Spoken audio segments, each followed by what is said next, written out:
Filmez clătitele. Uite, să-ți arăt ceva.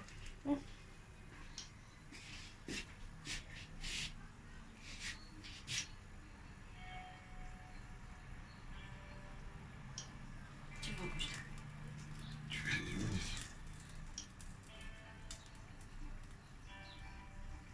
De le-am arătat? Poți să le lemn, de ce poți să le lemn? Păi din celete, mi-am și-a făcut bucnici. A, e lemnul ăla special?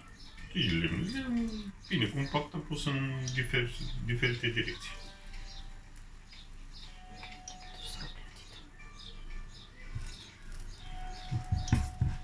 Deci foarte ușor.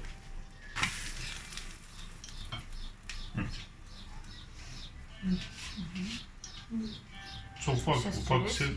Da, Din lemn? da. Se fac dintr-o fabrică, se fac dintr-o fabrică și le... ți aduc cu camionul. Și montez. De construcția unei case, în afară de baza aia care trebuie să faci din beton, facem câteva tipuri de toate. Toate case.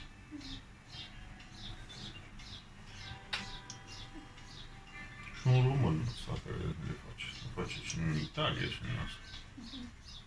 Facem și peste tot.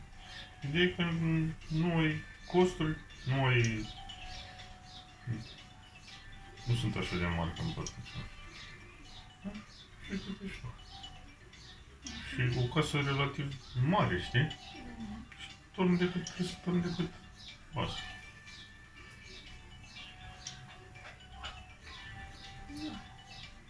Nu știu, să vezi ce frumos o faci deasupra. Asta îmi place mai mult la casă. Are deschidere. În lemn poți să faci deschidere foarte mari, pentru că nu e grea. Știi? E casă. Și mai face și etaj? Să vezi ce face deasupra, că aia mi-mi place mie. Iată. Te vezi?